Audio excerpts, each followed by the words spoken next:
Баршаңызға қайырлы күн достар, сіздермен бүгін мен Айдана.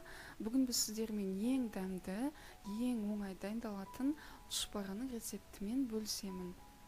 Бізге ең алдымен ұн, жылы суымыз, жұмыртқамыз және жарты ас қасық тұзымыз қажет болады.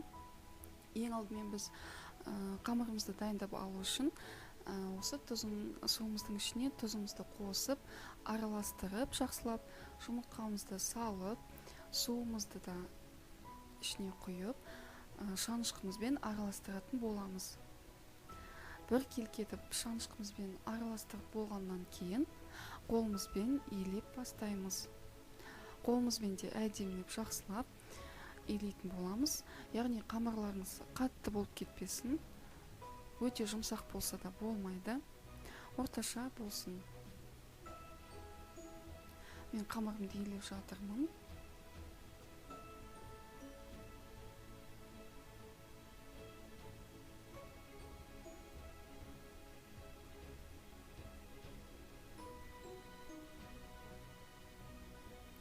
Қамырымызды илеп болғаннан кейін, осындай целлофанға 15-20 минутқа қамырымызды салып қойып қоямыз. Дәл осы уақыт аралығында біз салмасын дайындайтын боламыз. Салмасына мен тартылған сиыр етін және пиязымды майдалап тұрып дайындап қойдым. Пиязымды қосып, дәміне қарай бұрышы мен тұзын қосатын боламыз. Оны да қасықпен жақсылап араластырамыз.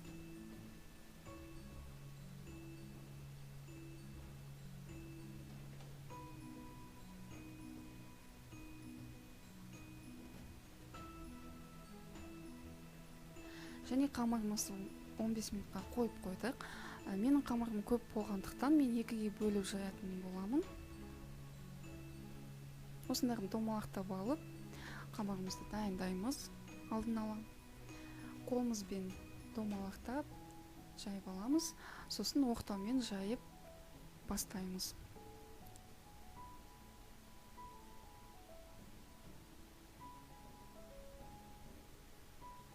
Мен оқтаумен жайып бастап жатырмын.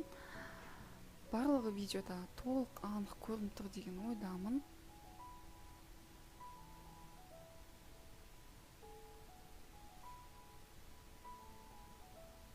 Қамырымызды жұқа, өте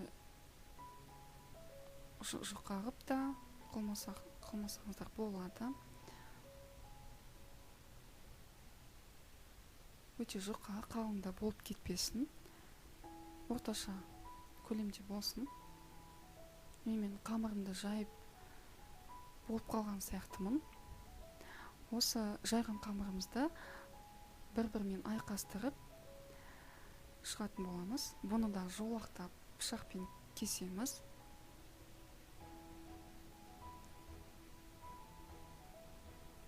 Кесіп болған соң бір-бірінің үстіне қойып, оны да кубиктап кесетін боламыз.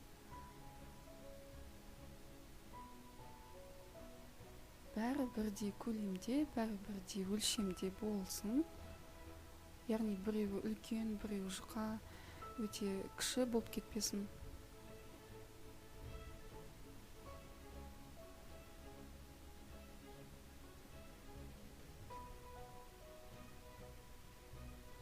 Кубиктап кесіп аламыз, осындай болып. Кесіп болған соң ішіне салмамызды салып бөгетін боламыз.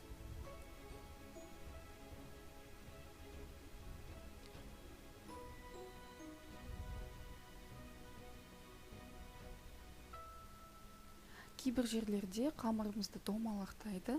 Маған осылай ыңғайлы болғасын, мен осындай қылып тұшпарамды бөгемін.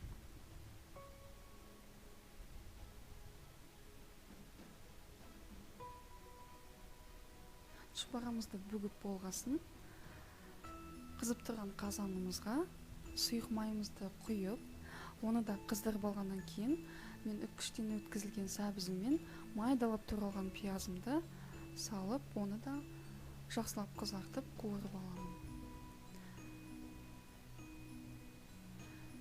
Менде қызанақ болмағаннан кейін мен томат пастасын қолдануды жөн көрдім. Томат пастасын да қосып, әдемілеп, қызартып, қуырып алғаннан кейін өздеріңіздің қалауларыңызша су құясыздар.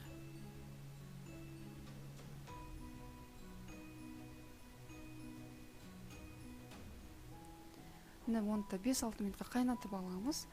Қайнап болғаннан кейін дайындап қойған картопым мен асқабағымды қосып жатырмын. Оны да 5-6 минутқа орташа отта қойып пісіріп аламыз, қақпағын жауып. Мен тұзымды тұшпарым дайын болғаннан кейін қосамын.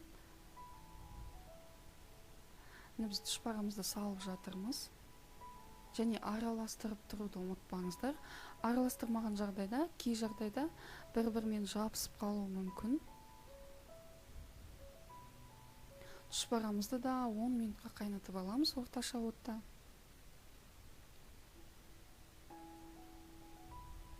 Тұшпарамыздың ішінде салмасында тұзы мен бұрышы болғандықтан оның да дәмі шығады. Сондықтан мен тұзымды тұшпарым дайын болып қалғаннан кейін қосамын. Мен тұшпарым дайын болып қалған секілді. Осы дайын болған тұшпарамызды ыдысымызға алып салатын боламыз. Өздеріңіздің қалауларыңызша көкнәрмен әсемдесеңіздер болады. Видеоға лайк басып, комментария жазып, каналыма жазылып кетуді ұмытпаңыздар. Астарыңыз әрдайым дәмді болсын.